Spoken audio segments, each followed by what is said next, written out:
y ahora los voy a silenciar como siempre, pero abran cuando necesiten, ¿ok? Para que no me entren los ruidos de las construcciones y todas esas cosas que tienen en sus casas. Ok, acá nos habíamos quedado en la clase pasada hablando estábamos hablando de la política estadounidense con respecto al Caribe a lo largo de los distintos periodos, desde el 1898, cuando se insertan en el Caribe, y ya íbamos por el fin de la Guerra Fría, y cómo en este momento, con la caída del bloque soviético, Estados Unidos queda como el gran hegemón de toda Latinoamérica también, pero del Caribe. Ya se siente más cómodo, el Caribe lo tiene todo bajo control y empieza a prestar atención las zonas que le importan por el control del petróleo, que es el Medio Oriente. Y eso también, este periodo de estos años posteriores coincide con este libro que les hablaba de Huntington, donde trae una teoría que no sé, no creo que esté tan bien fundamentada. Yo leí el libro y es como que mucha opinión, pero bueno, él piensa y ese pensamiento se convierte en un pensamiento muy importante entre los políticos estadounidenses, de que la amenaza de a los Estados Unidos en realidad está dentro y que son los hispanos. Entonces, esto genera una antipatía y una obsesión que hasta el día de hoy ustedes ven hasta qué punto ha llegado esta obsesión con la frontera y con la entrada de hispanoamericanos por la frontera mexicana. Porque fíjate, nunca les importa que vengan los canadienses, no hay problema, esa frontera no les preocupa en lo más mínimo. Toda la concentración es, obvio, en la frontera por donde vienen los hispanoamericanos. Y, por supuesto, la obsesión con Cuba, que va a continuar y que continúa hasta el día de hoy, ¿verdad? Em, entonces, esto cambia un poquito cuando al año, las cosas van unidas, ¿no?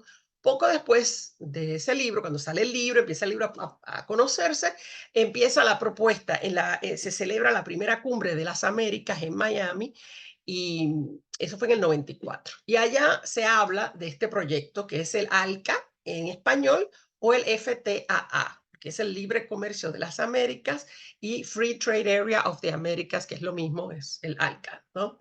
Eso era un proyecto a largo plazo, se esperaba que se viniera a ser factible para el 2005, y se pensó en ese momento, porque se sentían cómodos de que el Caribe estaba bajo control, que los países no solo del Caribe, sino de toda Latinoamérica abrazarían esta propuesta de tratado de libre comercio. Em, Eso estuvo ahí y bueno, al final no funcionó porque en ese momento el principal crítico fue Hugo Chávez, eso fue el tiempo de la Revolución Rosada en toda Latinoamérica, y el proyecto no va a progresar. La idea era, pues, lo mismo que le ofrecieron a México y que tampoco ayudó a México en nada, que es reducción de las barreras arancelarias de los dos lados. El tema es que Estados Unidos les mandaba un montón de cosas y los mexicanos mandaban unas poquitas cosas. Entonces siempre eso no hay un balance. Es un embudo en realidad. Entra un montón de cosas de Estados Unidos más baratas que si las produjeran en México, y México solo logra posicionar unas cuantas cosas que realmente las hubiera posicionado de todas maneras porque ya tenía mercados para ellas. Entonces no es un proyecto, estos proyectos no son bajo condiciones de igualdad. También incluía que Estados Unidos iba a invertir unos fondos para invertir en nuevas empresas que nunca ocurrieron, y Estados Unidos sí mantenía en toda esta negociación el control de todas las patentes que se produjeran con esos fondos de inversión en esas compañías. Cualquier invención que se generara, las patentes las iba a controlar Estados Unidos. O sea que era muy de un lado, ¿no? Estaba todo muy de un lado el acuerdo. Decía el canadiense Maud Barlow: este acuerdo ha ido mucho más allá de su ámbito inicial de protección de las invenciones originales o los productos culturales, y ahora permite la práctica de patentar plantas y formas animales, así como semillas. Promueve los derechos privados de las empresas sobre las comunidades locales y su patrimonio genético y medicinas tradicionales. Así, parte del impacto que tuvo el acuerdo de libre comercio con Canadá y con México, se le vio la costura, y por suerte los países latinoamericanos lo detuvieron. La última reunión de estas cumbres de las Américas fue en Mar del Plata en 2005, y ahí se considera que el proyecto murió. Hasta ahí gaveta, lo pusieron en un, ¿cómo dicen ustedes? En un cajón. Yo digo gaveta y nunca me entienden, en un cajón. Y bueno, ahí quedó. Aquí les muestro algunas de las ingeniosos dibujos, ¿verdad? Para referirse a este proyecto. Fíjense acá a la izquierda, Estados Unidos invitando a otros países a ingresar en ese comercio, libre comercio de las Américas, pero los países en realidad mirando hacia la India y hacia China. ¿Ven? El dragón chino y el Taj Mahal de India. Acá ven acá el Free Trade of America en el mapa del mundo. ¿Cuál es la idea? En realidad es que Estados Unidos controle el comercio, todas las invenciones que surjan en toda Latinoamérica, todas las Américas. Entonces, acá, a ver, que le voy a mostrar. Aquí ven algunos en español y protestas que hubo acá. Ahí ven lo que se nos viene, el ALCA, ¿no? Que viene el zorro, viene a cuidar de las gallinas y de los pollitos acá en Latinoamérica, sí. Acá lo ponen como un vampiro, acá lo ven pescando y sacando todo lo que valga acá, ¿verdad? La manipulación hacia el ALCA, todo eso. Y hubo sí protestas de comunidades indígenas en distintos países latinoamericanos que realmente funcionaron porque el proyecto quedó en el cajón hasta ahora, ¿verdad? Sigue ahí encajonado.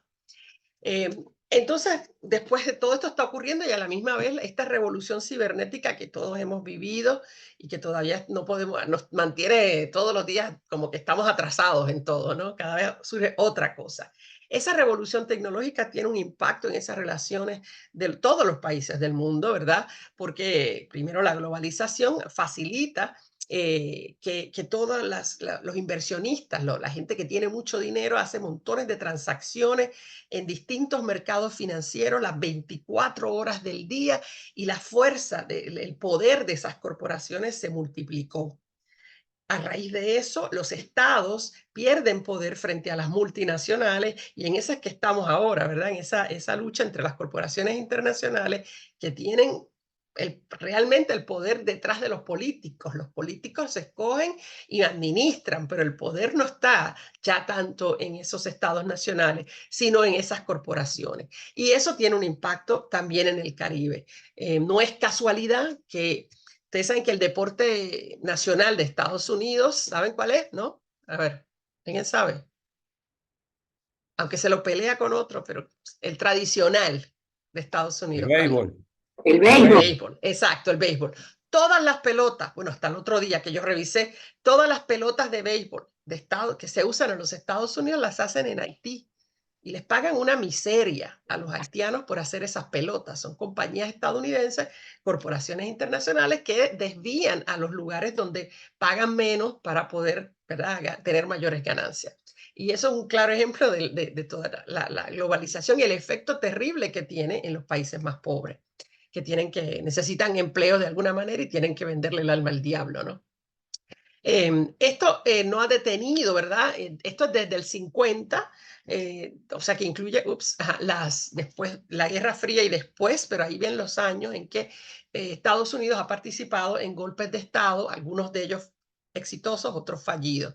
Y los más recientes fue el de Honduras, ¿verdad? El del 2009. Bueno, primero en Venezuela, el intento de golpe de Estado para derrocar a Hugo Chávez en el 2002, que no funcionó.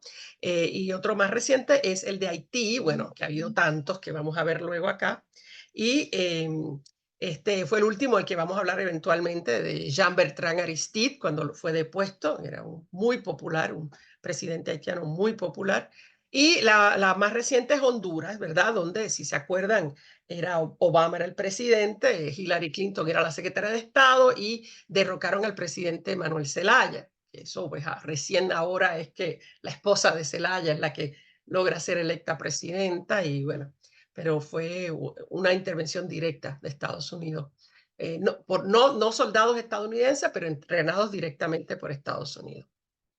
Así que la intervención continúa y lo más reciente, todos ustedes seguro que ya lo han visto, pero como tengo un pequeñito clip, acá esta señora nos dice cuál es el interés mayormente en Sudamérica, pero Venezuela también, y como en la gran definición de Caribe está Venezuela, está.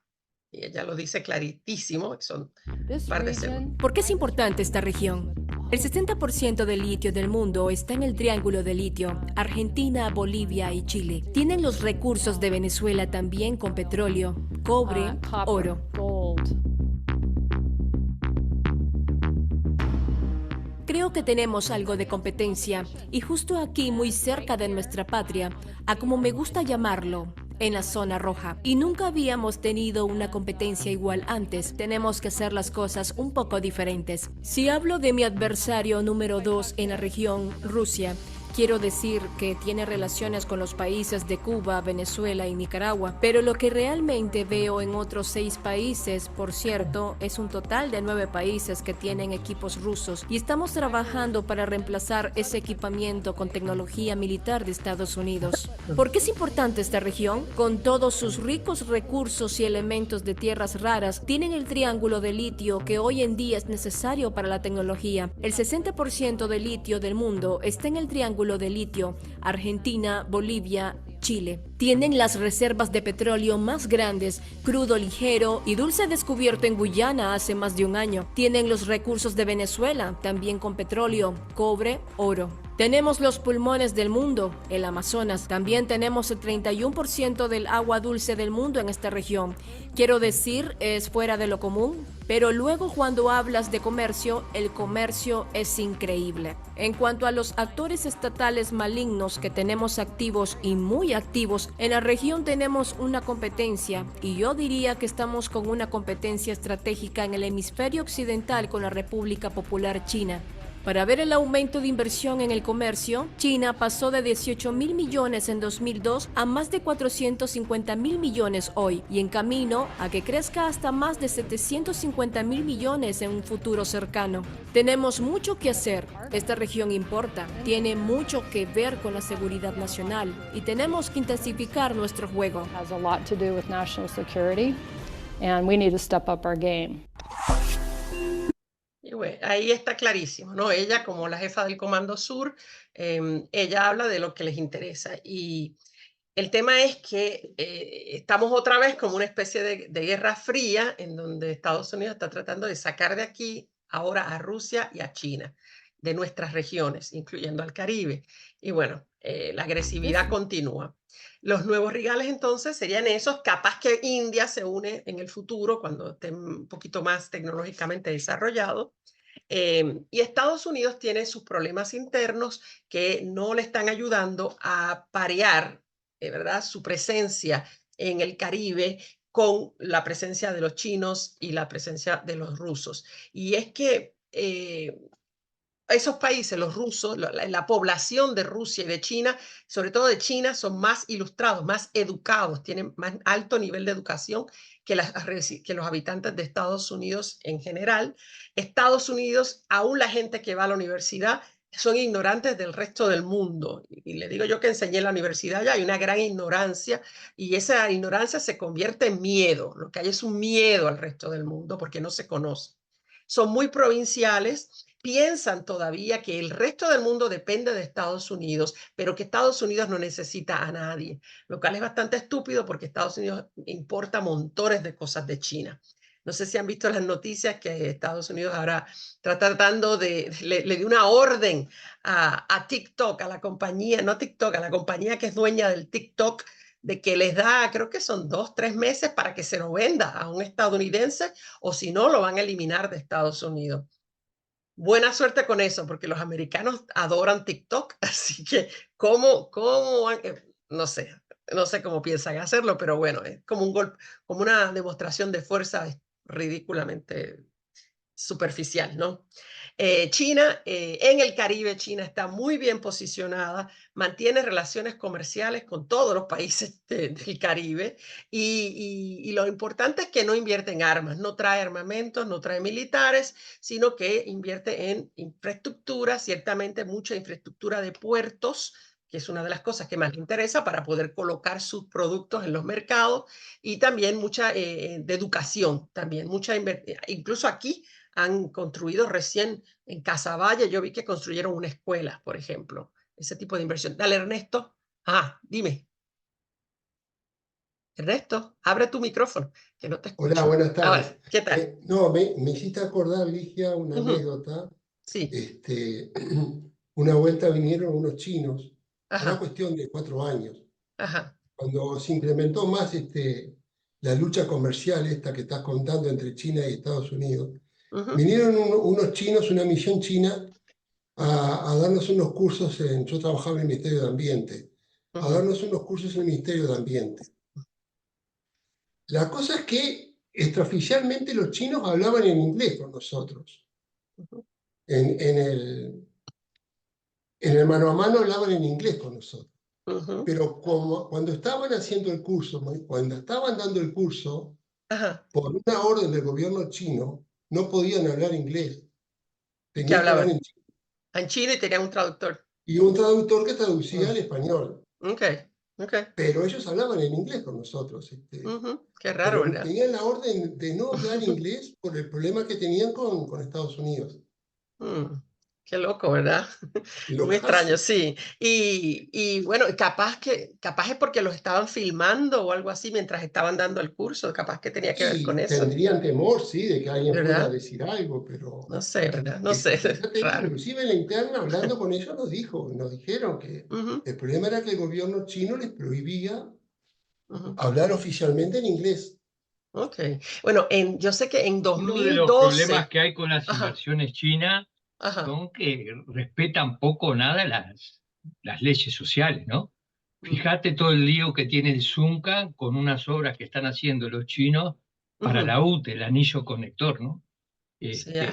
No los Sí, dejan sí. entrar a los que hacen Ujú, vigilancia de las condiciones de seguridad, ¿no? mm. No los dejan entrar en los lugares, los chinos, digo. Hay Toca. una, hay una documental también de unos chinos Ujú, que pusieron una empresa en Sudamérica y también fue ujú, espantoso ujú. la poca libertad sindical que les dan. Habría Esto que que yo te digo negociar está en la eso prensa de mejor. estos días, ¿no? Claro, los países latinoamericanos, si eso es así, entonces tendrían que aprender a negociar mejor con China y establecer unos puntos ahí, ¿verdad? Unos requisitos para proteger Sí, pero las el leyes problema del es que no, país. si tú escuchás Ujú, a la gente del Zunca, han ujú, hecho convenios ujú. y no los respetan y además no los dejan entrar, ¿viste? Sí, pero sí, Está, entonces está en la tendría. prensa estos días, digo, si entras la Ajá. página del Ujú, Zunca o del PIT-CNT, encontrás ahí toda la ujú. Sí, documentación y todo eso. yo Sí. lo que oí que no respetan la cantidad de operarios nacionales que se habían Tienen que ir a, comprometido, se habían a las comprometido. cortes, porque las leyes del Ese país. es uno de los temas, ¿eh? Ujú, claro. Lo que Sí, él sí. está diciendo tiene razón, pero además Ujú, ujú. no están dejando entrar, ¿viste? Ok. A los que tienen que estar. Aquí pueden ver el comercio chino, cómo ha ido ganando terreno. Esto es actualizado al 2020 solamente. Los proyectos portuarios que han sido respaldados, no es que los controlan totalmente, sino que ellos Dos, han financiado, algunos están. 2.500 puertos en el mundo controlan Ajá, Ligia. ajá.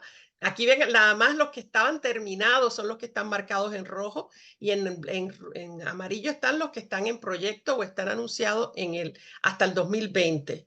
El único que está cerca de una base militar, tienen uno abajo, el que está hablando ahora Milei todo el tiempo. Hay uno en México, los que tienen la estrellita verde y el que está en Panamá. Entonces, sí, han estado invirtiendo en esto para tener esos controles de esos puertos. Acá, pero ahí lo ven el mapa de la inversión china versus la de Estados Unidos, que es la azul. Ven cómo ha cambiado entre el 2000 y el 2020. Y es que Estados Unidos estuvo todos esos años obsesionado con el Medio Oriente, en guerras con Afganistán, con Irak, con todo eso, y se olvidó de Latinoamérica y mientras Estados Unidos estaba haciendo guerras allá, China vino e hizo negocio. Y entonces ahora está muy bien posicionada. Y bueno, ahí está, ahí fíjense que ponen mayormente, sí, porque acá invierte más Brasil que China. Lo tienen en verde Uruguay. Ujú. Y en Argentina ya lo sustituyó China, pero bueno, hay que ver cómo cambian estas cosas. Así que estamos en esto, queramos o no, en el medio de esta nueva Guerra Fría, ¿no? Acá específicamente en el Caribe, tienen algunas inversiones del Caribe, de China en el Caribe, como ven acá, también generalmente los puertos y también hoteles. Hay hoteles también en Cuba, fábricas en Cuba, han hecho fábricas de bicicletas, esa sí sé que la vi, y hay varios hoteles chinos en Cuba, y entonces ahí ven otros hoteles, estadios, ese tipo de inversión en las otras islas del Caribe. Acá ven la participación de China y de Hong Kong en la inversión extranjera, los dos juntos, América Latina y el Caribe, a través del tiempo, y ven cómo ha ido anunciando cada vez más y más fusiones y adquisiciones, ¿verdad? Ya en 2020 aparecen bien altos, 22,9. Así que es un crecimiento continuo que ha habido. Y eso le preocupa a Estados Unidos, ¿no? Así que en eso estamos. No sé cómo termina esta historia, porque ahí estamos. Ajá, Ronald. Llama la atención la poca inversión relativa en Cuba. Sí, bueno, hay mucho canadiense. España invierte mucho en Cuba, Canadá. España y Canadá. Sí, pero China sí, Sí. 600 millones es mucho 600 también. millones y en otros hay billones. Sí, sí, hay Antigua y Barbuda. Dice ahí 1 billón. Sí, no sé cuál es el proyecto. Ahí no dice ni cuál es el proyecto, no sé cuál es. Ahí tendría que averiguar. Correcto. Bueno, entonces, con Perdón, eso, perdón, ajá, sí, dime antes de perdón. pasar. Sí, No, no, como somos todos veteranos, ¿se sí. acuerdan de, había un gag en Telecataplum De Calaverón. de Calegrón, americano pelea, chino pelea, chinito Chinito crece, crece. Y eso tiene como 25 o 30 años. 30 años y era de Espalter que lo hacía. Por lo menos, 30 años por lo menos. Y bueno, ahí tenían un punto en eso, sí. Así que vamos a ver, estamos en esa, no Tenían sabemos. visión. Sí, lo vieron venir, la adivinaron. Wow, García entonces, Frade. Sí. ¿qué? No sé, esos son gente de la TV acá, me imagino, que comentan. Bueno, entonces pasamos ahora a Cuba, vamos a ir por eso, ahora vamos a ir país por país, vamos a tomar a Cuba adelante. Vamos a ver Cuba antes, revolución, después, hasta hoy. Así que nos va a tomar un rato. Vamos a ir con calma sobre Cuba porque es la más influyente en el resto del mundo de todas las islas del Caribe. Se le llama la perla de las Antillas, ¿verdad? Ese es su sobrenombre. Y acá, espérate. Ajá. La población de Cuba hoy en día es alrededor de 11 millones, 11,2 millones. Ven que es la más grande de todas las Antillas, con 109,000 kilómetros cuadrados de extensión, y tiene una forma muy peculiar, es muy alargada, así que tiene mucha costa hacia el Mar Caribe, mucha costa hacia acá. Tiene también, está ahí prácticamente, tiene un pedacito en el Golfo de México, tiene una parte que da hacia el Océano Atlántico y toda esa costa sur que es bañada por el Mar Caribe. Es un país que, bueno, como vamos a ver luego, se impuso unas metas y al día de hoy tiene un nivel de alfabetización más alto de cualquier lugar en las Américas, con 99,7%, cuando en Estados Unidos hoy en día es 79% el nivel de alfabetización. Y la mortalidad infantil, que es otra manera importante de evaluar cómo va el tema de la calidad de vida y de la salud, tienen 4,11 por cada 1.000 habitantes, por cada 1.000 niños, y Estados Unidos le supera en 5,4. Y es que Estados Unidos, bueno, quiere bailar en todas las fiestas de todo el mundo, y no necesariamente son fiestas, sino todas las guerras posibles, y ha ido descuidando, como vimos en el curso que tomaron de Historia de Estados Unidos, a su gente, descuida a su propia gente, invierte millones y billones y billones de dólares en los otros países, pero no invierte en su propia gente y se queda atrás. Y por eso es que le veo poca futuro a su guerra contra Rusia y China. Acá ven el mapa, fíjense que interesante que mucha gente no se fija. La Habana está muy cerca de la Florida, es un punto más cercano, digamos, porque es acá donde ven esta estrella, es La Habana, es en la parte norte, muy cerca porque hacia arriba, si en el mapa siguiera hacia arriba, estaría la Florida. Y entre medio están los cayos, las pequeñas islitas que se llaman los cayos de la Florida. La mayoría de la gente que he conocido acá, que vienen de Cuba, vienen de Villa Clara, que es en el centro, lo ven aquí, Villa Clara, muchos son de Santa Clara, y de la siguiente acá, Ciego de Ávila, esa región que se llama Ciego de Ávila. He visto muchos de allá, otros de Las Tunas. El otro día conocí a dos muchachos que son de acá abajo de Las Tunas, que es más hacia el oriente, pero generalmente son de esas regiones que vienen para acá. Y bueno, volviendo entonces al pasado, una vez que volviendo a cuando Estados Unidos se inserta en la guerra hispano-cubano-americana, cuando termina la guerra, Estados Unidos le propone a Cuba, que ahora es un país libre, una enmienda Platt, ¿verdad? Que para que la incluyeran en su propia constitución. Pero la Asamblea Nacional Cubana, después que peleó tanto contra España, porque no es solo esta guerra, los cubanos pelearon desde el 1868 hasta el 78, lo que se llamó la Guerra de los 100 años contra España. Luego hubo un periodo de más o menos paz entre el 78 y el 95, y ahí entran de nuevo a pelear por su independencia. Entonces son mucha gente que ha muerto, son muchos años de lucha y no van a permitir lo que Estados Unidos quiere hacer. Sin embargo, como el que era más fuerte Estados Unidos y era hegemónico en ese momento, Estados Unidos les dice, ok, si no lo incluyen en su constitución, nosotros le hacemos la constitución. Y con un gobernante débil que tenían, impone esa constitución redactada en el Senado de los Estados Unidos, traducida al español e impuesta a los cubanos. En esa enmienda Platt, ¿qué es lo que dice? Bueno, es lo que la sujeta a los Estados Unidos. Primero, que Cuba no puede transferir ningún tipo de tierra de su territorio, ninguna parte de su territorio a ninguna potencia que no sea Estados Unidos. Que Cuba no puede obtener deudas externas con bancos, en ese momento son bancos privados los que hacen los préstamos sin tener garantía estadounidense. Estados Unidos puede intervenir en los asuntos de Cuba siempre que lo considere necesario. O sea, es una carta blanca a la intervención y la va a usar.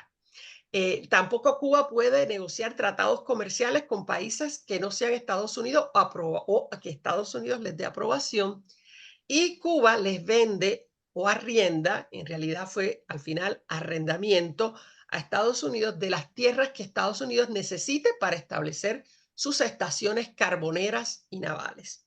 Ahí es cuando desde el saque Estados Unidos toma el control de Guantánamo, que volviendo al mapa, para que vean dónde está, queda en el otro extremo, ¿ok? Acá abajo que está Guantánamo.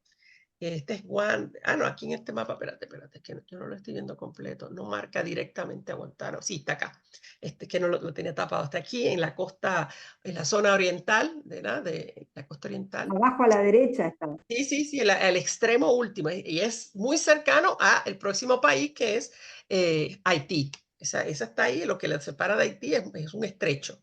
Entonces, eso se la concede, y le concede esta isla que ven aquí, que es totalmente en el Caribe, para otra base, que fue la base de Isla de Pinos, que hoy no se llama Isla de Pinos, se llama, como dice ahí, la Isla de la Juventud. Es como se llama hoy, que este es un mapa en francés, que me acabo de dar cuenta. Ok, entonces, eso quedó así. Y eso va a ser así desde el 1902 hasta el 34. Son 32 años que la enmienda Platt va a ser la que rija la relación de Estados Unidos con Cuba. Y para aclarar las dudas que puedan tener sobre la base de Guantánamo, los gringos la llaman Gizmo. Gizmo es como le llaman. Guantánamo, no sé por qué, no me acuerdo por qué, pero le llaman Gizmo. La empiezan a construir rapidito después de la guerra. Al terminar la guerra tiene la base en sí, porque Guantánamo es una provincia, ¿verdad? Si se fijan acá en el mapa, es toda una provincia. La base en sí está ahí abajo, casi no se ve en el mapa, pero es una bahía, es la entrada a una pequeña bahía que hay ahí en Guantánamo. Esa base tiene 116 kilómetros cuadrados más o menos, y cada año desde entonces, Estados Unidos paga todos los meses de abril el arrendamiento por esa tierra, ¿verdad? Porque era un contrato de arrendamiento. El arrendamiento es $4,000, $4,085. claro, en el 1898 eso era mucho dinero. Hoy en día es un chiste, ¿no? $4.000 por el uso de todas esas facilidades que tienen ahí. Interesante es que cuando ocurre la Revolución Cubana, y eso se lo preguntaron 1000 veces a Fidel, ¿por qué no eliminó las bases? ¿Por qué no tomó control de la base de Guantánamo? Y él siempre dijo que ¿para qué? Para que darle una excusa a Estados Unidos para que nos invada. No, no, es mejor dejarlos ahí y ya. Lo que sí no legitima ese acuerdo, por tanto, desde el 1959, Estados Unidos sigue girando los $4.085, pero el gobierno cubano no los cobra, porque si los cobrase, estaría reconociendo que hay una relación de arrendamiento. Entonces, como es la manera de protestar esa relación impuesta de arrendamiento, así que no, ese McDonald's que ven ahí es el McDonald's que está en la base de Guantánamo, y la base se ha vuelto más famosa más recientemente. Ahí la ven mejor en este mapita, ahí ven dónde está, en la entrada a la bahía, está ahí, en la bahía de Guantánamo. Más recientemente ha sido famosa porque los Estados Unidos decidieron en el 2003 comenzar a usarla como después del 2001, perdón, después del 2001, del ataque el 11 de septiembre en Estados Unidos, utilizarla como una prisión eterna para cualquiera sospechoso de tener algún tipo de relación con el ataque terrorista a Estados Unidos del 11 de septiembre del 2001. Claro, el problema con eso es que no les hicieron juicio, y hay gente que lleva más de 20 años, porque ya desde el 2001, que lleva allí desde el 2001, ya pasó los 20 años, sin juicio, preso. Son famosas las historias de torturas, y bueno, están ahí hasta que sea. O sea, y la mayoría de ellos fueron literalmente secuestrados de sus países.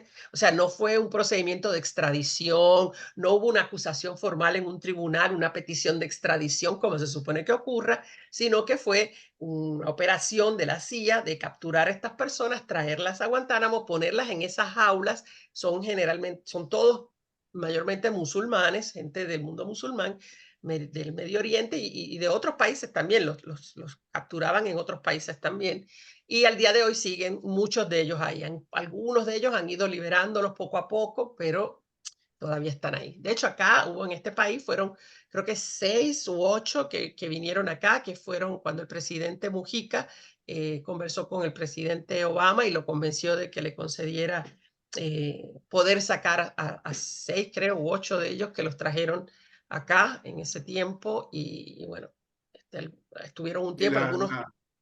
Perdón, Sí, la sí, sí. historia es al revés. Obama planificaba el cierre de la base. Él quería, sí, quería, pero no. Y tiró, digamos, lazos, y Mujica lo que hizo fue una supuesta ayuda en esa línea, que ofrecían traer, no me acuerdo si fueron 3 o 5. No, son más de 5, son 6 u 8, no me acuerdo ahora, porque yo conocí uno nada más de ellos, conocí el que hace dulce. Sí. De Sirio, creo que es El más famoso fue Dijab, que se fue como 4 veces a diferentes lugares. Sí, había Ahora uno creo que bendito está en porque Turquía. sí, él había sido torturado bien fuerte allá, y estaba hasta físicamente mal. Creo que tenía problemas para moverse, mentalmente también tenían sus problemas, obviamente, llevaban Sí. años, Se ¿no? fue a Venezuela y Venezuela lo devolvió, y después no sé, hasta el final terminó yéndose a Turquía, creo. Sí, exacto. Ese fue lo último que yo supe, de que A su mí, familia llegó a Turquía. a mí en lo personal Ujú, me enorgullece esa conducta del ya. gobierno uruguayo en su momento. Sí. Más allá Es de los humanitario. resultados. Sí, que era gente que venía con unas complicaciones, ¿viste? Unas experiencias traumáticas. Eso no se le va a borrar así de la mente a todo ese sufrimiento, haber sido raptado así de esa manera, y al final no tenían nada que ver con lo que ocurrió el 11 de septiembre. O sea, fue todo, no sé, si tenían inteligencia sobre ellos, era muy mala, porque no resultaron ser nada.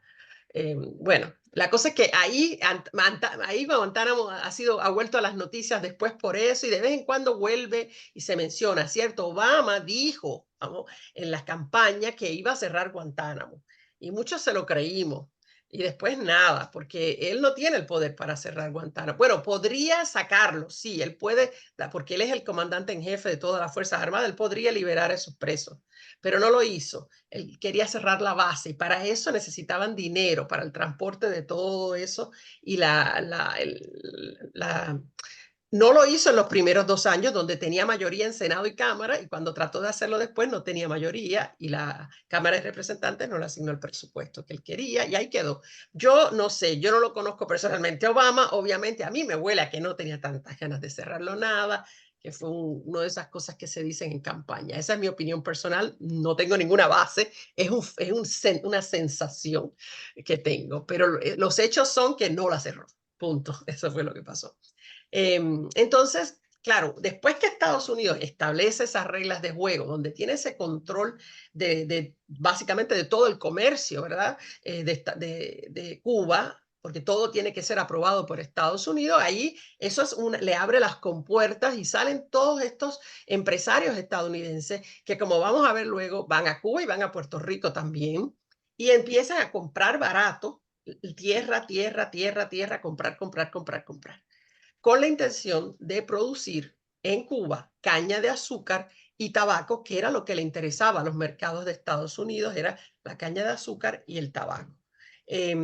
Los servicios públicos también, porque eso siempre dejan dinero, y empieza a invertir en electricidad, ferrocarriles, y los llega a controlar. La minería, que es importantísima en Cuba, el níquel, el cromio refractario, y el telégrafo, que lo establecieron en ese momento, el que controla eso, controla las comunicaciones, ¿no?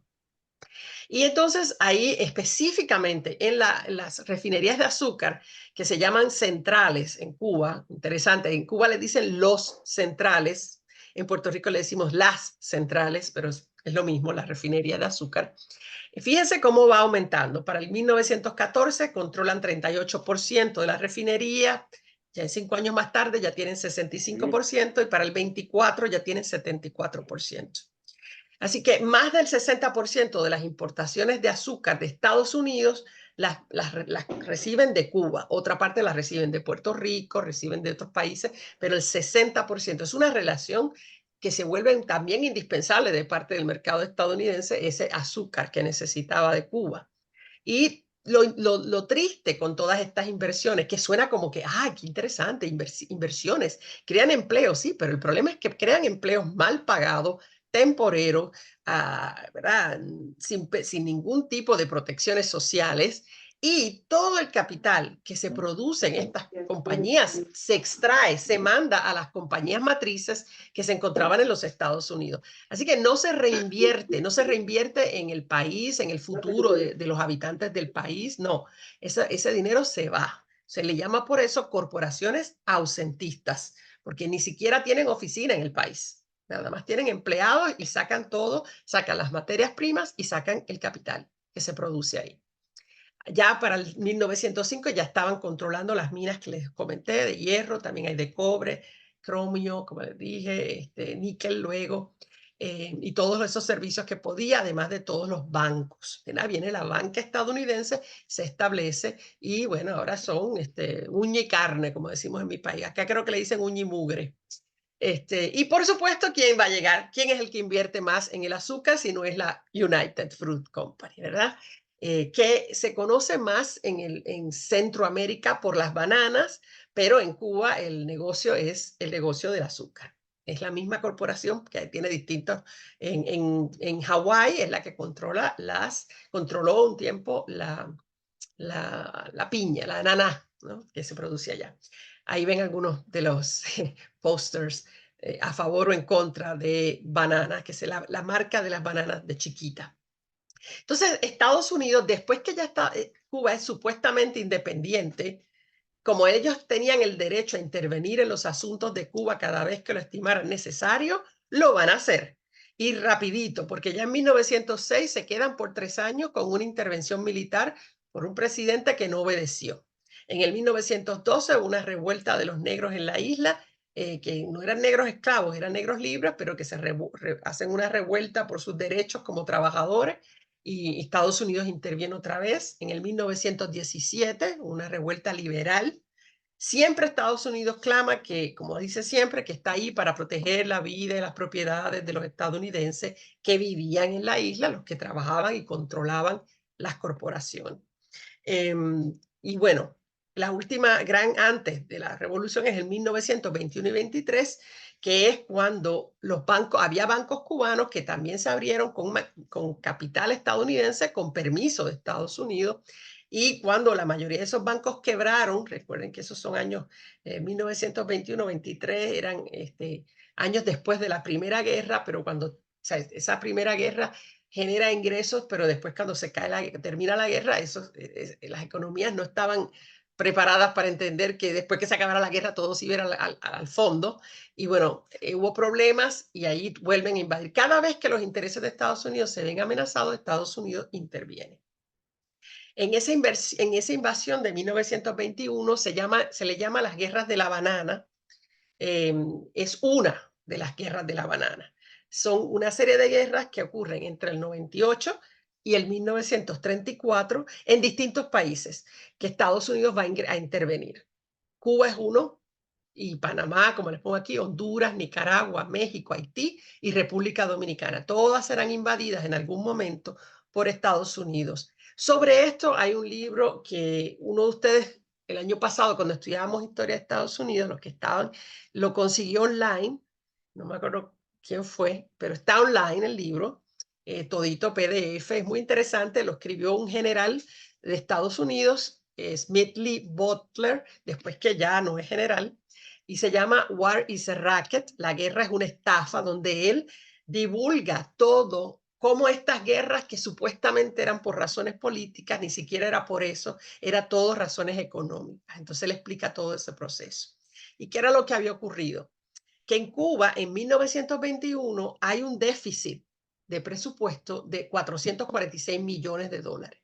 ¿Por qué? Pues no porque la isla no produjera riqueza, la isla era muy rica, todas esas corporaciones estaban haciendo montones de dinero, pero como les dije, el dinero se sacaba del país, se invertía en Estados Unidos y no los cubanos que producían ese dinero con su trabajo no veían el fruto de ese trabajo. Así que no, el capital no se queda, no se reinvierte, por tanto el país empieza a sufrir económicamente y adivinen qué, obvio, tienen que pagar para pagar sus deudas y salir un poco de la situación, necesitaban un préstamo y Estados Unidos le va a dar el préstamo de 50 millones de dólares, pero JP Morgan, que es la compañía de Chase Manhattan Bank, les dice que, bueno, sí, te prestamos los 50 millones, pero tenemos que tener permiso para supervisar la administración de Cuba por 20 años.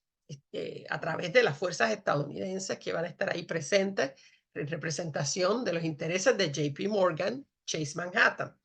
Entonces, Estados Unidos dice, ok, esto es ¿cómo me vas a pagar los 50 millones? Esto es lo que vamos a hacer. Yo voy a hacer un impuesto a las ventas de todo lo que se venda en Cuba y ese impuesto se nos va a dar a nosotros para pagar esos 50 millones. O sea, que es todo manejado por Estados Unidos según lo que le conviene a Estados Unidos, asegurarse que le paguen sus 50 millones y el resto del déficit, chao, no me interesa. Me interesa que me paguen los 50 millones. Así que ahí vuelve Estados Unidos a asumir hegemonía sobre Cuba una vez más. En el 1924, ahí entra un dictador que se llama Gerardo Machado, que él era amigo también de Estados Unidos. Lo ven aquí a la izquierda, es él, Gerardo Machado, en la portada de la revista Time. Y él se presentó en los Estados Unidos, en New York, en el Club de los Banqueros, o Bankers Club, y dijo, quiero asegurar a los empresarios aquí presentes hoy que tendrán absoluta garantía de sus intereses. Estaba buscando inversionistas para el país que estaba en dificultades económicas y bueno, les está garantizando sus intereses van a ser mi prioridad.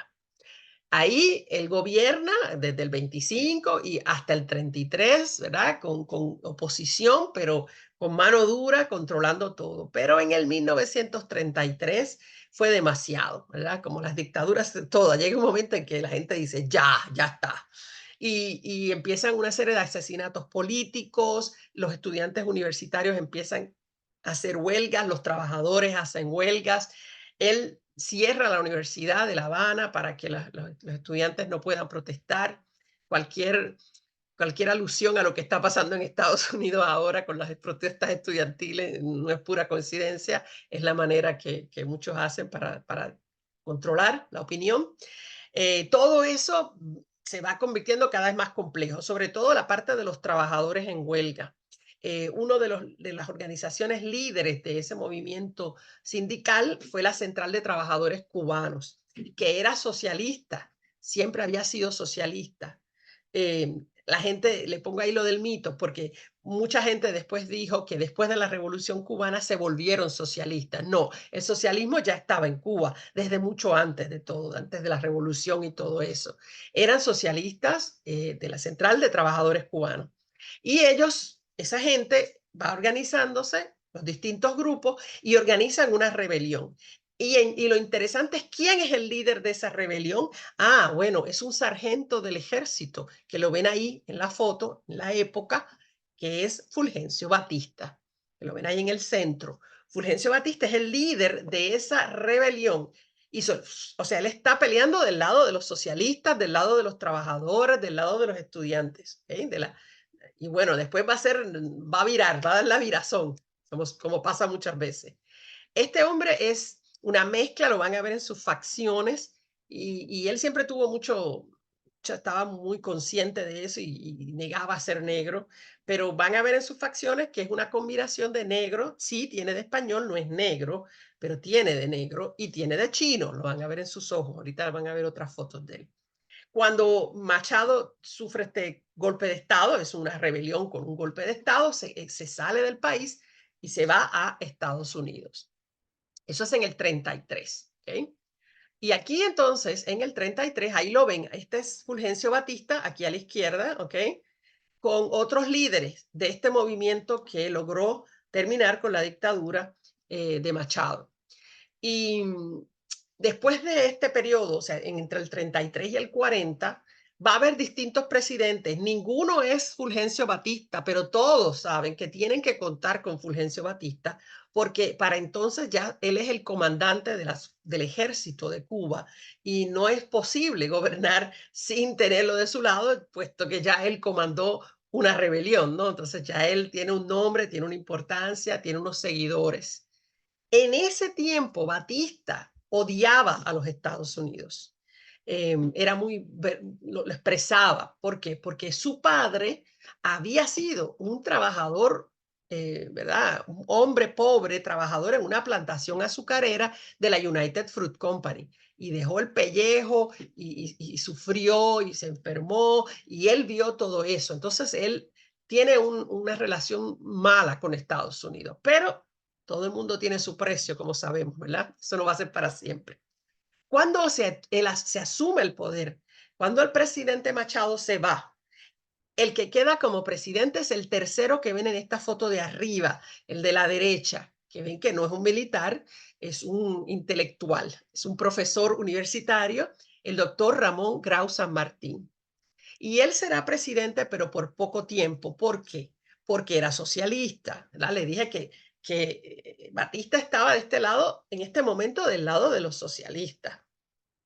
Y él, una de las cosas grandes que logra es, al principio Estados Unidos no sabe cómo viene la carta, ¿no? Sabe que sacaron a Machado, están jugando a ver cómo viene este gobierno nuevo, que no lo escogieron ellos, ¿no? Esto lo ponen ahí, ¿no? A Grau San Martín.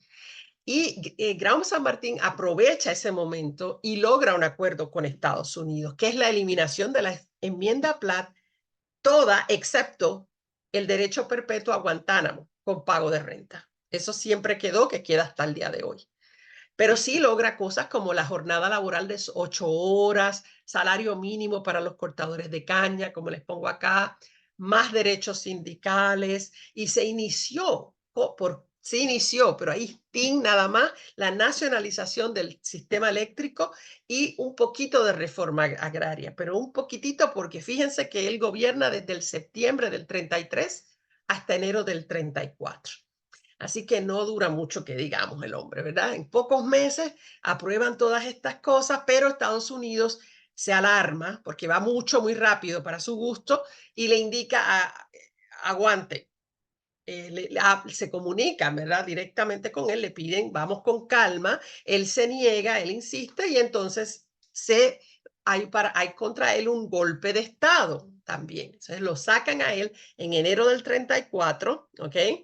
¿Y el líder quién es? Batista, que había estado de su mismo lado contra Machado, pero ahora hizo otro acuerdo distinto con Estados Unidos y ahora este es el enemigo. Así que Grau San Martín se tiene que ir al exilio, se va primero a México y termina en Miami, y este nuevo golpe de Estado es apoyado por Estados Unidos y por Sumner, a través de Sumner Wells, que era el cónsul de Estados Unidos, el embajador de Estados Unidos en Cuba, quien asegura, y Estados Unidos manda 30 navíos de guerra que llegan hasta Cuba, pero no es necesario que vayan a los soldados, porque si con eso fue suficiente, todo el mundo entendió. Grau San Martín arrancó y se fue. Así queda la cosa, ¿ok? Así que viene un golpe de Estado contra Grau San Martín. Ahí vienen elecciones, se llama luego elecciones. Por un tiempo están gobiernos provisionales hasta que hay elección en 1940. En esa elección, Batista gana como presidente por el partido Coalición Socialista Democrática. Era un partido de izquierda, ¿okay? Lo que es muy interesante, ¿no? Y de hecho, cuando él nombra su gabinete, él nombra a 2 ministros comunistas dentro de su gabinete. Ahí lo ven a él, cómo él empieza a relacionarse. Ahí lo ven arriba. Este es Fulgencio Batista. ¿Y alguien sabe quién es ese señor que está ahí? Es muy conocido. Es un mafioso de Estados Unidos. Es mafioso, sí. Meyer Lansky. Este es Meyer Lansky. Hay una película ahora en Netflix. Ajá, sobre eso. Ese es Meyer Lansky, que tenía propiedades. Bueno, él era el dueño del Hotel Nacional de Cuba, que es el hotel más fabuloso y grande y lujoso de Cuba, y otros hoteles también, y casinos. Y creo que era el contador de la mafia. Sí, Meyer Lansky. Hay montones de libros sobre él. Bueno, él se hace súper amigo, obvio. Y entonces en estos años 40, la mafia va cada vez haciéndose más y más importante en Cuba, ¿verdad? Porque se le permite. Como Batista como presidente abre la puerta. Y esos primeros 4 años son cada vez más importantes, cada vez más inversiones de los mafiosos estadounidenses. Ahí le puse los símbolos de los mafiosos, encontré eso loco, que era de los que siempre hay uno que se llama Tony en la mafia y que tienen el acento de Estados Unidos y qué sé yo. Anyway, esto estuvo hasta el 44. En el 44 hay elecciones y Batista no se las roba, comete un pequeño error y no se roba las elecciones y gana Grau San Martín. Otra vez vuelve Grau San Martín. Cuba para los cubanos era su tema de campaña y ahí Batista sale en exilio voluntario y se va a Estados Unidos. Allá empieza a hacer conexiones, ya tenía conexiones con mafiosos de acá y todo eso. Cuando Grau San Martín entra como presidente, ya estos mafiosos están ya tenían inversiones, ya están ganando cada vez más y más poder y era cada vez más difícil impedir que lo continuaran teniendo, ¿no? Durante su presidencia, su corta presidencia de 4 años, hay distintas conspiraciones, pero no logran derrocarlo. La oposición lo acusa de corrupción, no puede gobernar como quisiera y bueno, en las elecciones siguientes él ya no va como candidato, pero tiene un protegido suyo que va como candidato de su partido, que no me acuerdo el nombre ahora, del partido, y gana este protegido de Grau San Martín, que se llama Carlos Prío Socarrás. Ahí, eso hasta la próxima elección. Porque en la elección de 1952, Batista regresa ahora como candidato otra vez, y cuando empieza a revisar las encuestas, se da cuenta que no va a ganar, no le va a ganar a Carlos Prío Socarrás. Así que 3 meses antes de las elecciones, cuando se da cuenta que no puede ganar, da un golpe de Estado contra Prío Socarrás. Y no hay elección, entonces, en el 1952, porque ya él toma el poder. Y ahí es cuando él establece la dictadura militar. Y desde entonces va a hacer elecciones que todas son, nadie respetaba, son todas, con frecuencia votaba más gente de la que había en el registro para votar, o sea, toda clase de corrupciones en esas elecciones. Pero se mantiene en lo que consideramos hoy en día una dictadura militar con supuestas elecciones, siempre apoyados por los Estados Unidos directamente.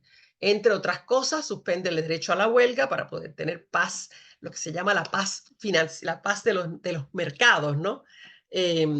Cierra otra vez, va a tener que, cuando empiecen las protestas, en el 56, va a cerrar la Universidad de La Habana una vez más. Es una de las razones de Fidel Castro de empezar el movimiento que empezará. Y censura de los medios de comunicación, como les pongo acá, y un reinado de terror. Es una dictadura militar con tortura, con desaparecidos, todo eso. Mientras tanto, mientras él está así, haciendo este gobierno para Estados Unidos, todas las compañías estadounidenses que estaban en Cuba están de fiesta, ¿no? Porque ahora prácticamente tienen mano libre de hacer lo que quieran, pagar lo que les dé la gana. Aquellas leyes que habían sido aprobadas por Grau San Martín y Prío Socarrás, las eliminan, los trabajadores pierden derechos y es explotación brutal. Controlan, como les pongo acá, el 80% de las minas, los ranchos ganaderos, el telégrafo, 40% de industria azucarera, 80% de trenes públicos, ya se han diversificado, están en otros negocios como los servicios telefónicos, que son nuevos, y también el petróleo, ¿no? Las importaciones establecen estadounidenses, controlan el 70% de las refinerías de petróleo en Cuba y traen el petróleo a ser refinado. El petróleo de Estados Unidos o de los países donde Estados Unidos lo compra, lo trae para ser refinado en esas refinerías estadounidenses. Entonces, el país es todo menos Cuba. Es un país totalmente dominado por los industriales y los banqueros y las corporaciones estadounidenses, donde los cubanos son tratados como minoría. La economía cubana está integrada a la estadounidense prácticamente en su totalidad. El 84% de las importaciones de Cuba vienen de Estados Unidos. ¿Por qué? Porque Cuba está produciendo pocas cosas, lo que sea, casi un monocultivo, ¿no? Tabaco, azúcar, lo que le conviene a Estados Unidos, pero no produce lo que su gente necesita. Así que tiene que importar los alimentos para la gente y los importa de Estados Unidos. El 59% de todas las exportaciones de Cuba y el 80% de su azúcar va a los Estados Unidos y lo controlan con corporaciones estadounidenses. En la economía cubana se manejaba el dólar, estaba dolarizada porque en realidad era como un satélite de los Estados Unidos y cada vez depende más y más y más de Estados Unidos. Para mantener un gobierno así, con el nivel de explotación del que les voy a explicar ahora, tiene que haber mucha violencia política y va a haber mucha represión, porque la gente que se trate de rebelar no va a poder. Si uno, depende de qué parte de Cuba uno viva, uno dice, es hermoso, es un paraíso, ¿verdad? Para la gente que iba ahí con dinero, era un paraíso. ¿Por qué? Porque todas esas mafias habían invertido en los hoteles de lujo, en los casinos, en los prostíbulos finos, que ahí les pongo, había 260 distintos prostíbulos de mujeres elegantes, no prostíbulos de mala muerte. También había de los prostíbulos de mala muerte. Y empieza luego a entrar las drogas también a través de las mafias, ¿no? que controlaban. Este es el hotel que les digo, el Hotel Nacional, es el más antiguo de los grandes hoteles cubanos. Es maravilloso, es una cosa espectacular. El dueño era el Meyer Lansky. Y bueno, les pongo esa calle para que vean todos los anuncios en muchas marcas de Estados Unidos, los anuncios en inglés, era muy comercial todo. Y se movía mucho dinero, mucho dinero se movía en Cuba. Cuando haya la prohibición cuando hubo la prohibición del alcohol en Cuba, en Estados Unidos, más todavía se volvió Cuba en el lugar donde toda la gente que quería ir a beber y a joder iba porque les quedaba cerquita de la Florida y ya. Y se manejaban en dólares, ¿viste? Era todo. Cuba era para los americanos el lugar ese para la diversión, para las aventuras, para la joda, ¿no? Y hay montones de anuncios como estos, anunciando en Cuba, digo, en Estados Unidos a Cuba como el lugar ideal para pasar las vacaciones y todo eso. Cuba es el lugar perfecto. De hecho, casi mucha gente que rica, las lunas de miel era en Cuba. Esa era como una tradición, era el destino para las lunas de miel de los ricos. Y había incluso, se estableció un ferry que iba de Miami a La Habana, que es este ferry que iba de Cayo Hueso, como le dicen, Key West. Los cubanos le llaman Cayo Hueso porque así le pusieron, porque suena a eso, Cayo West, Cayo Hueso. Y ahí ven cómo iba el recorrido de ese ferry. Así que era muy fácil moverse, hasta con sus automóviles, si querían, en los ferries. Y con aire acondicionado y todo eso, o sea, a todo dar. Y ahí ven, ¿verdad? Les puse más, había todo para pasarla bien, para buscar mujeres, para todo. Aquí a la izquierda ven un crucero, el anuncio de un crucero que era para un crucero romántico, ¿no? Y acá ven el Sloppy Joe's Bar, esa barra que era muy famosa, donde iban toda esa gente de mucho dinero, existe todavía. Todavía es Sloppy Joe's Bar, está ahí, en La Habana. Y bueno, lo otro es la gente con dinero, todo. Pero ¿qué pasaba con los verdaderos, con los otros, los cubanos trabajadores? La realidad de ellos era totalmente distinta. El 58% de los cubanos no tenía acceso a electricidad. Solo el 25% tenía algún tipo de refrigeración.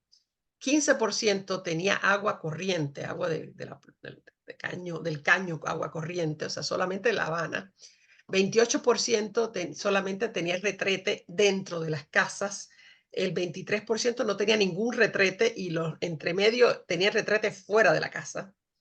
35% había ido, solamente el 35% había ido a la escuela. 75% no sabía leer ni escribir. Y el 90% de los campesinos nunca habían comido pescado, carne, no podían pagar por eso, no tenían leche para sus hijos, excepto leche materna, nada más. El salario mínimo en las ciudades era de $353 al año, cuando en el campo era de $91 al año.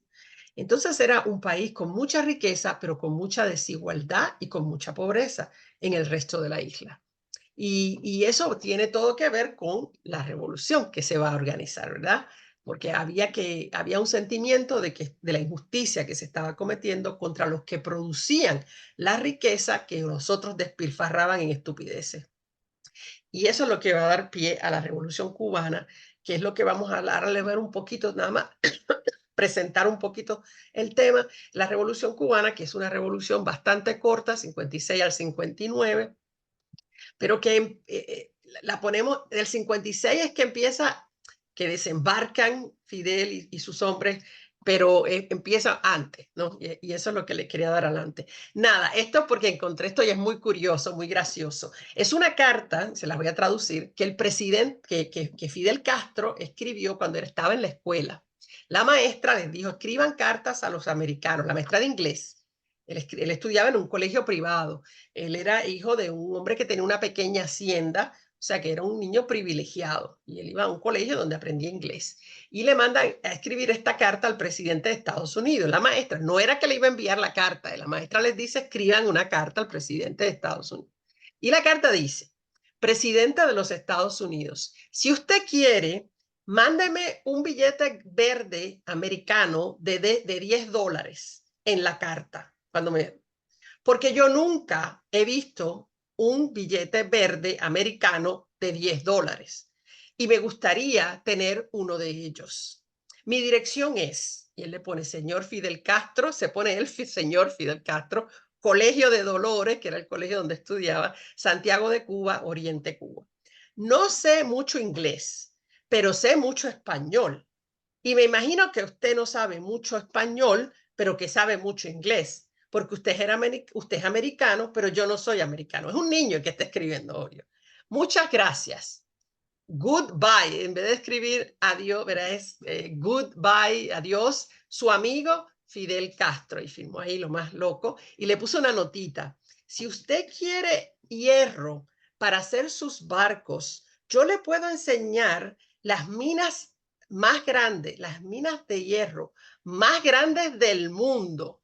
Están en Mayarí, Oriente, Cuba. Esa fue su postdata al presidente. Y es como que tan inocentón, ¿no? Del niño. Él le dice, le ofrezco el hierro de mi país. Y me da gracia porque dice las minas más grandes del mundo. Los cubanos son famosos, hacemos montones de chistes, porque ellos todo es grande. Yo les dije, todos los caribeños somos. Todo es el más grande del mundo, el mejor del mundo, el más famoso del mundo, que es bobería de nosotros, pero así hablamos. Y bueno, ahí me parece interesante que no sé dónde encontraron la carta y alguien la publicó. Fidel Castro había sido estudiante de la Universidad de La Habana cuando la universidad se cerró, él estuvo en las protestas cuando fue cerrada, y él se había unido a un grupo que se llamaba el Partido Ortodoxo. Él era de la juventud del Partido Ortodoxo. Es un partido que no es socialista ni es comunista, él no lo era, y él deciden ellos en protesta ante el gobierno de Batista, ¿verdad? Ante la dictadura de Batista, organizar un ataque a una barraca militar que se llama el Moncada, es el cuartel Moncada, en Santiago, que es en la parte oriental de Cuba, donde Fidel era, y con sus compañeros organizan esto, ¿verdad? Un grupo de jóvenes para con esa intención de atacar la barraca, obtener las armas que tenían en la barraca y de ahí continuar una rebelión y un golpe de Estado contra Batista. Pero aunque lo planificaron o no planificaron, la cosa no funciona. Algunos imprevistos, la gente no llegó a tiempo, algunas cosas no estaban a tiempo, una delación, alguien delata y tienen que adelantar lo que iban a hacer, no estaban tan listos, pero bueno, al final de la refriega hay 9 muertos, 99 sobrevivientes. De esos 57 se les hacen juicio, 19 son absueltos, pero uno de ellos no es Fidel, porque Fidel era uno de los líderes. Fidel tiene una sentencia de 15 años de cárcel y su hermano, Raúl Castro, que era su hermano menor, una sentencia de 13 años a ser cumplidos en una cárcel que estaba en la isla de Pinos, donde ya Estados Unidos no tenía control. Estados Unidos solo tenía la bahía de Guantánamo, la base de Guantánamo. A otros 30 acusados se les condenó a 7 meses, entre 7 meses y 13 años, pero los 2 hermanos Castro fueron los que recibieron las sentencias más fuertes, ¿no? Aunque fueron derrotados, ¿verdad? Y para muchos cubanos este es el inicio de la revolución, porque fue un primer intento de revolución. No es exitoso, terminan en la cárcel Fidel y Raúl Castro y otros que estaban con ellos con distintas sentencias, pero hay una victoria política, porque en el juicio, cuando Fidel, que era abogado, ya él se había graduado, él era abogado, tenía un don de la palabra que, bueno, todos conocemos, ¿verdad? Hace su defensa entre el tribunal. Es la famosa defensa que se llama La historia me absolverá. Es un libro, todos lo pueden comprar, está online también, donde él establece toda la realidad de Cuba, la desigualdad, el por qué ellos habían organizado este movimiento, y esa es su defensa. Entonces, eso le da una victoria política a pesar de que hubo una derrota militar. Él cumple solamente 2 años. ¿Por qué? Porque hubo una amnistía. El pueblo empieza a protestar para que los liberen a todos, y Batista decide tomar una decisión para calmar esos ánimos y los da una amnistía después de cumplir solo 22 meses de cárcel. Claro, le da la amnistía, pero les ordena el exilio, ¿no? Se tienen que ir del país. Los liberan, pero para el exilio. Y Fidel va primero a los Estados Unidos, visita distintos estados de Estados Unidos, y como New Jersey, Pensilvania, New Jersey, Connecticut, New York y Florida, buscando dinero para volver, porque van a hacer otra revolución. Así que aprendieron de los errores, así que él va buscando fondos para comprar armas para una nueva revolución. Y luego de ahí se va a México, porque México le quedaba más cerca, ¿verdad? Para salir era más fácil, más seguro y más cerca venir desde México a través del Golfo de México. Y bueno, y es ahí, en México, cuando él vaya a México para empezar a organizar esto, que estos dos seres se van a conocer. Ahí los ven exactamente donde se conocieron, en la prisión. El de la derecha es Ernesto Guevara, el Che, que estaba en prisión, había estado en prisión por otras razones, por tonterías, por una noche o dos. Luego entonces se conocen. Esto no es en la prisión, esto es donde se estaban quedando, organizando todo. El Che, que era argentino, ¿no? Sí, sabía de Cuba, obvio, porque él era extremadamente ilustrado, ¿no? Conoce de todo, había hecho sus 2 viajes por toda Suramérica y luego por Centroamérica. De hecho, había llegado de esa manera a México, de país en país, país en país, llegó a México, en donde él tenía a su esposa, se casa, tiene una niña que nace en México, y ahí él conoce a esta gente y él sí era comunista, el Che sí lo era. Y el Che se hace mejor amigo en realidad del hermano, de Raúl. Esos son los que hacen la amistad, primero. Porque Che empieza a enseñarle, a darle libros sobre comunismo, sobre socialismo a Raúl, y Raúl se empieza a ilustrar en eso y ahí hacen una conexión bien fuerte. Pero claro, a través de Raúl, entonces hace la conexión con Fidel y se convierten en hermanos, básicamente entrañables hermanos para siempre. Y ahí es como el Che se integra. El Che tenía ganas de pelear por toda Latinoamérica, si por cualquier país de Hispanoamérica hubiera peleado, y aquí ve una posibilidad real de hacer algo, ¿no? Por la América, y bueno, ahí es que comienza esta relación.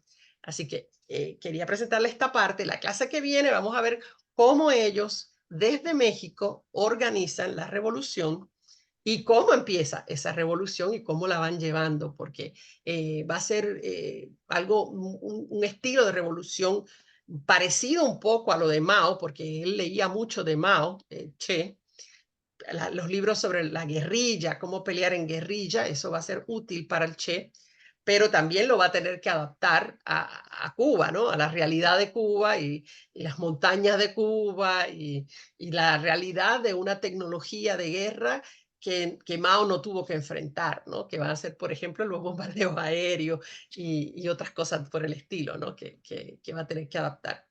Pero por ahí agarramos la clase que viene, en ese momento en México lo retomamos, cómo empieza a organizarse esa revolución. Y bueno, hasta aquí los dejo, no sé si quieren comentar de cosas que ustedes recuerden de estos tiempos. Déjame ver acá, share. Déjame ver aquí, ok. Capaz que algunos se están acordando de algunas cosas, no sé, que leyeron cuando estaban en la universidad. Ellos los dos, el Che vino acá varias veces. A mí me nace un comentario que es o sea, cuando conocimos la Revolución Cubana y cuando teníamos en nuestras mentes y digamos, nos adheríamos a las movilizaciones, en realidad yo no sé si sabíamos tantos detalles como los que están mostrando hoy, y si lo sabíamos, los olvidamos, bueno, por lo menos en el caso mío, o sea que creo que nos vienen extraordinariamente bien tu descripción en cuanto al punto de partida que es Cuba para la revolución. Creo que es fundamental lo que has dicho y mostrado. Nada más. Sí, era una situación que estaba pidiendo a gritos que hubiera un cambio en Cuba. Y una cosa interesante que a mí me llama mucho la atención es que Fidel no tenía que hacer eso, él tenía dinero, él era un profesional, era un abogado, él pudo haber puesto una oficina de abogado, tener una linda vida, pasársela re bien, tener lujo, ir a todos esos casinos y todas esas cosas, él pudo haber hecho todo eso, ¿no? Pero en la universidad, cuando él estuvo en las luchas estudiantiles, ahí es que él toma la conciencia, ¿no?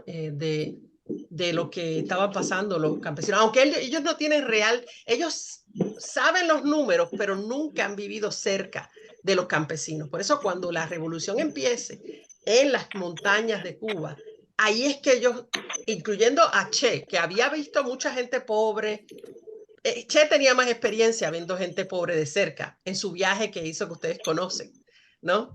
Por toda la Suramérica, como él vio a los mineros chilenos, todas esas experiencias que él tuvo. Pero Che, Fidel no tenía nada de eso. Fidel era un tipo intelectual y intelectualmente se comprometió.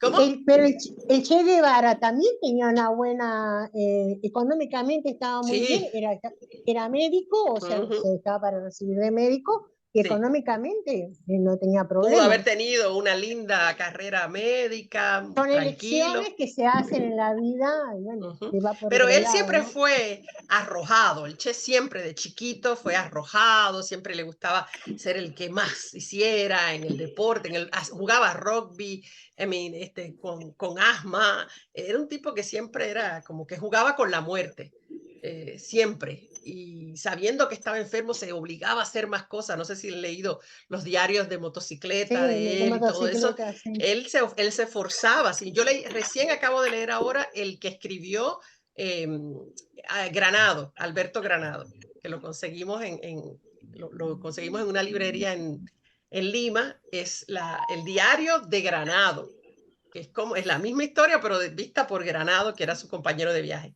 Y lo habla de lo mismo, ¿no? Era un tipo que quería hacer siempre más, y era, no sé, una intensidad tremenda. Dime, Elizabeth. No, yo quería agregar que, bueno, desde la época estudiantil militábamos por Cuba, y estudiantil estoy hablando desde los 68, 67, pero en realidad en el año 78, cuando leí La consagración de la primavera de Alejo Carpentier, vi esa cuestión de Cuba desde otro lugar.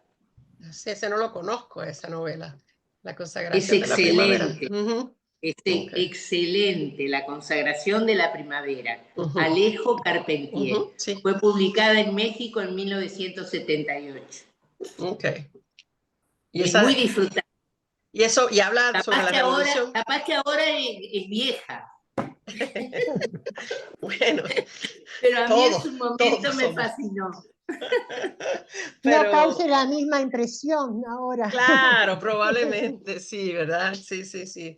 Pasa esas cosas que uno leyó en un momento y después uno las lee y dice, sí, obvio, es obvio, pero en aquel momento no era obvio, ¿no? Es obvio que lo vas a relacionar con la movida de Guatemala, que tiene tanta importancia, es lógico. Sí. Claro. Y Che estuvo ahí cuando estaba ocurriendo todo en Guatemala.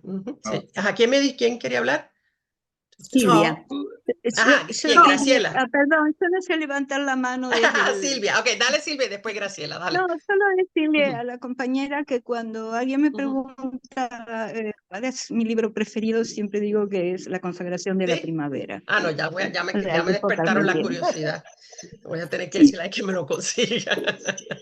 Es una novela histórica, pero está novelado, pero está muy bien. Medio barroco al escribir, pero bueno. Ok, bueno, sí. Me encanta. Graciela, tú, y después vas tú, Daniel. Yo lo que quería decir, que amábamos a Fidel, incluyendo gente como mis padres, que digamos, eran de acá, más conservadores, sin demasiados conocimientos. No, pero sin ninguna tendencia de nada, pero les gustaba la parte política. Odiábamos a Batista, queríamos eliminarlo. Y mis padres fueron cuando estuvo Fidel. Yo no pude ir porque tenía un escrito, no sé qué. Yo tenía 16 años. ¿Cuando estuvo acá? Sí, cuando Fidel estuvo. Antes de declararse marxista-leninista. Exacto. Sí, eso para mi papá le borró el hecho de haber ido a ese acto. Bueno, vamos a estudiar en la clase que viene cómo se da esa transformación y por qué Porque él no Esa era. declaración, porque tan drástica, y seré marxista, leninista hasta el último Pero día van a ver que día de él mi tiene una vida. razón. Él tiene, van a ver la Por lógica. supuesto, En los habrá, hechos. sí. Sí, Pero vamos digo, a ver. yo leí mucho, por ejemplo, Alejo Carpentier, leí El siglo de las luces. Sí, exacto, esa es la más famosa que Leí todos hemos visto. El Papa Verde, que también El reino de te este mundo mostraba no es de él.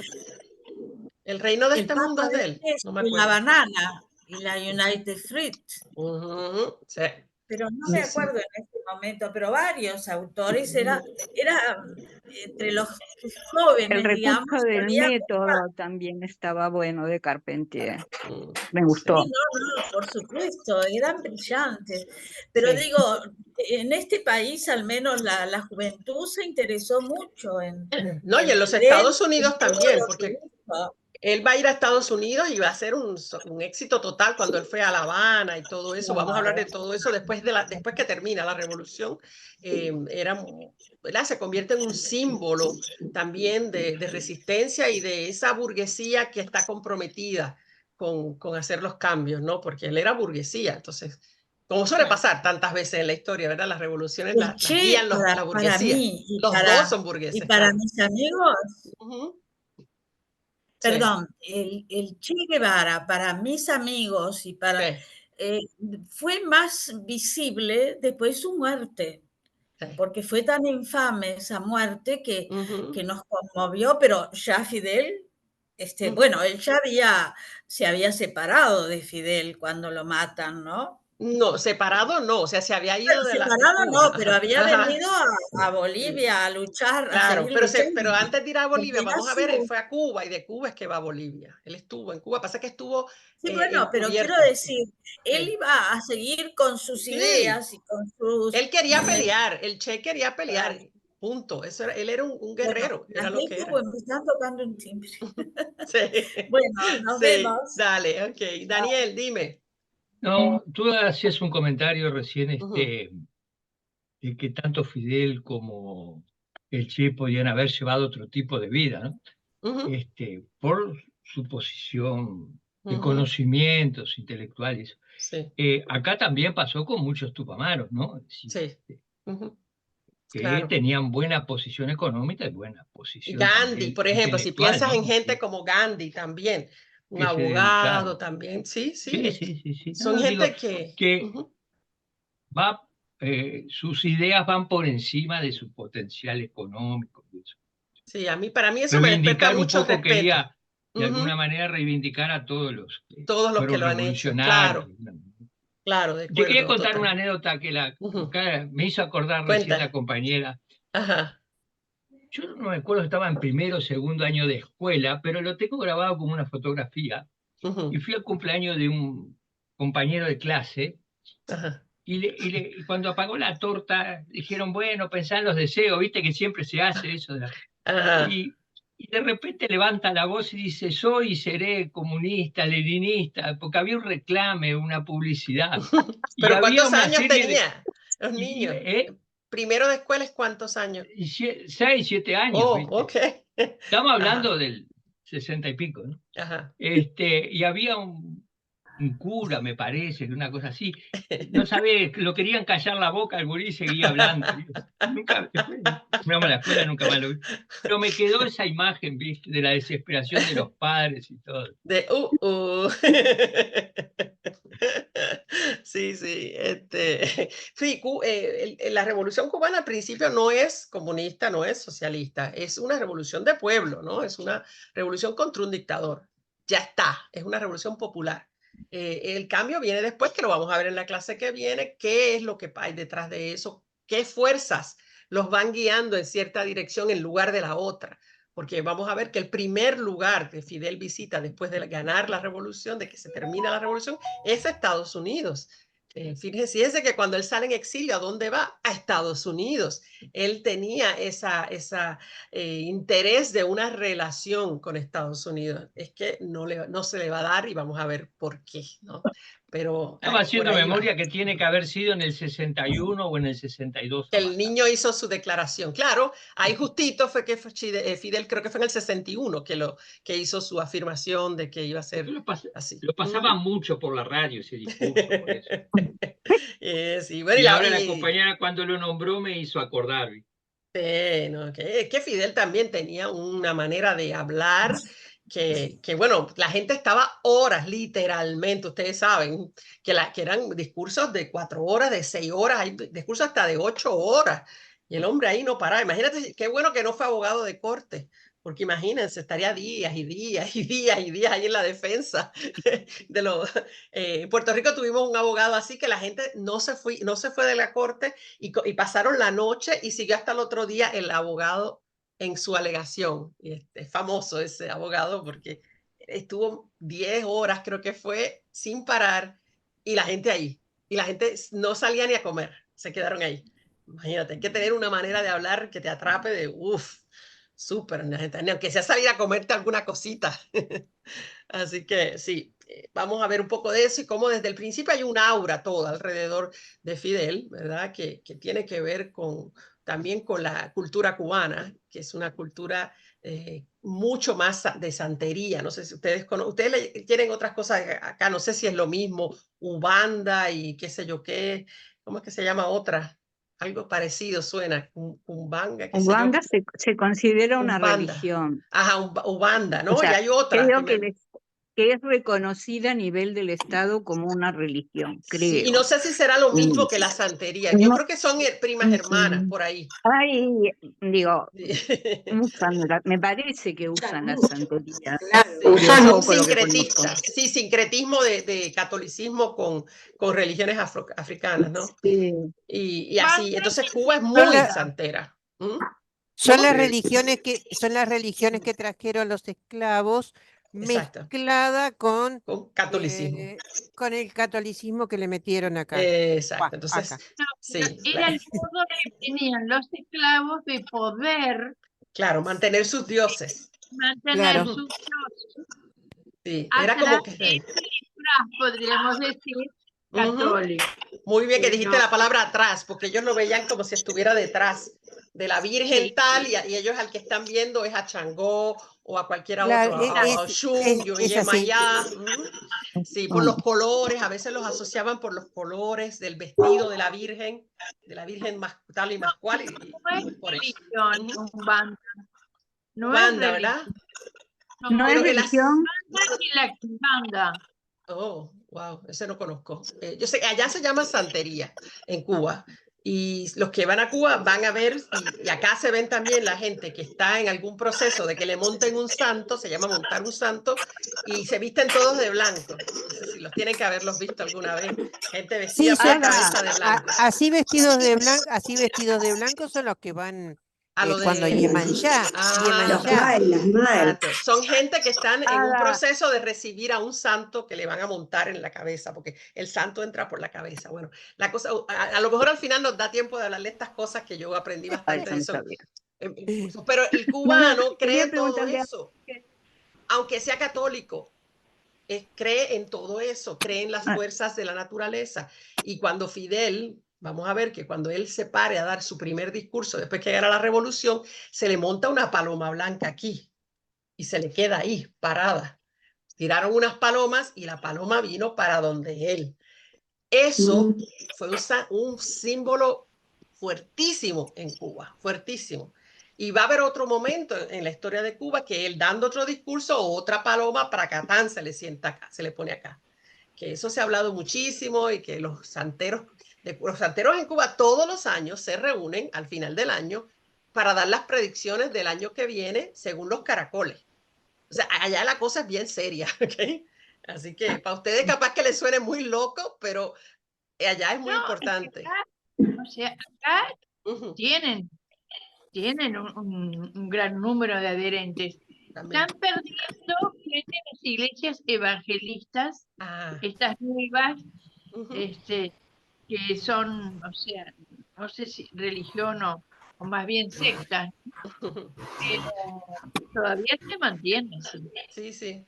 Pues todo eso va a ayudar allá en Cuba a que hay un misticismo alrededor de la revolución, todo un misticismo que todavía el día de hoy mantiene a la gente convencida de que están... ¿Cómo? Alicia Ada, quiero hacerle una pregunta. Ajá. Alicia Ada. Ajá. Ella dijo que no era religión. No sé cómo porque si no es una religión, el gobierno uruguayo permite una imagen, una estatua que hay por la Rambla, y está por la libertad de culto simplemente que tiene el país. Sí. Por eso, la religión tiene que tener determinados cuerpos teóricos, o sea, determinados estudios, o sea, jerarquías. Ya es mágico, un pensamiento mágico, no hay un razonamiento, o sea, podrás ser ateo o no, o creyente, pero atrás hay cientos de filósofos y de gente que ha reflexionado. En cambio, para el culto de es algo que implica mucho la magia. ¿Me entiendes? La cosa que no es razonada, es como intuitiva, se te impone, tú no reflexionás. Ajá. Por ahí te digo que no es una religión. Y por eso se puede ser las dos cosas, se puede ser católico y creer en esas cosas. No hay conflicto. Y lo que pasa es que no sabés dónde está la verdad, ¿no? Y por las dudas. Bueno. No, hay gente que está en todo, hay gente que está en todo. Si empezamos a... Si hablamos... Por la duda no Pero si hablamos de cosas mágicas, más mágico que la Virgen María y las apariciones y todo ese tipo de cosas. Sí. Te voy a decir una cosa. Más allá de que respete a todos los que... Claro, sí. Pero yo tengo amistades que creen en todo, Eso me parece mágico. Bueno, no. Perdona, no estoy hablando de religión. Eso no existe. Podés quedar embarazada sin tener penetración en un juego sexual. Eso lo he estudiado. Es excepcional, es tener mala suerte. Y sí. Perdón, agregado. Bueno, pero eso no lo dicen por ningún lado de que José y María hayan tenido se sobreentiende de contacto de ese tipo. Pero se puede quedar embarazado sin penetración. Sí. Son casos especiales, pero bueno. Bueno, no vamos a explicar todo porque entonces se va toda la magia a la porra, ¿no? No, pero yo conozco mucha gente que son religiosos y a la misma vez tienen el Buda en la casa, tranquilamente ponen al Buda, porque eso es una filosofía. Entonces tienen esto, como que cada cosa les resuelve algo de la vida y le funciona. Ponen velas aquí a esto, a lo otro, inciensos a lo más cual, fantástico. Cualquier cosa. Lo que funcione, lo que haga feliz a la gente funciona, ¿verdad? Pero lo que les quería comentar es que en Cuba sí es muy importante. En Cuba la santería es muy importante. Todos mis amigos allá que no son ni siquiera religiosos, pero la santería está como que hay una presencia. Tengo una amiga judía y tiene el menorá y todo en su casa, pero la santería también. Entonces hay muchas combinaciones que se hacen porque la gente inventa, ¿verdad? Y bueno, tiene esa particularidad. La vida, ¿no? Y a veces necesitas tener fe, ¿no? Porque en lo que sea. ¿Viste? La vida te presenta situaciones muy difíciles y la fe ayuda. Agarrarse de algo. No soy agnóstica, pero sé que la gente que tiene fe tiene otro estilo de vida y una preparación mejor para la muerte. Y Alicia es psicóloga para los que no la conocen, así que ella sabe lo que nos está diciendo. Eso es la esperanza de un reencuentro y eso la fe ayuda. Sí. Pues Bueno, la cosa era esa, que les quería comentar que en Cuba no pierdan de vista que allá hay esa creencia que es muy, muy importante, más que en ninguna otra isla del Caribe. De hecho, muchos puertorriqueños viajan a Cuba a hacerse el santo, porque se considera que los que lo hacen allá lo hacen más genuino y el santo entra más poderoso a uno. Cuando le entra, el santo se le mete dentro del cuerpo a uno. Cosas complicadas. Pero bueno, si nos da tiempo al final, hablamos un poquito más de cómo es esta creencia de la santería y es linda. Como todas las cosas esas, tienen su cosa linda también. Y casi todas las religiones son de cosas lindas, de amarnos, de no ser feos con los otros. Que la gente haga otra cosa es otro tema. Pero si se va a lo que dicen, casi todas son lindas. Creo que es más fácil la vida, al afrontar adversidades para quienes creen en algo, no importa en qué. Claro. Digo, yo no creo, soy agnóstica, pero reconozco que la gente que tiene fe en algo, no importa qué religión, o sea, lo sobrelleva mejor. Les sirve, les sirve. Sí, y hay gente que son muy malos esposos, malos padres, se meten en una de esas religiones, cualquiera, evangélico, lo que sea, y se vuelven mejores padres, mejores esposos. Hay gente que le sale bien, le viene muy bien. Así que si funciona, funciona, lo que sea. Bueno, nada, con ese pensamiento positivo los dejo. Nos vemos la semana que viene. Y bueno, a esconderse un ratito, que hay lluvia. Mañana ojalá ya pase y podamos lavar ropa. Y bueno, seguimos. Hasta la semana que viene, ¿ok? Chao, chao. Que estén bien todos. Que pasen bien. Bye, bye.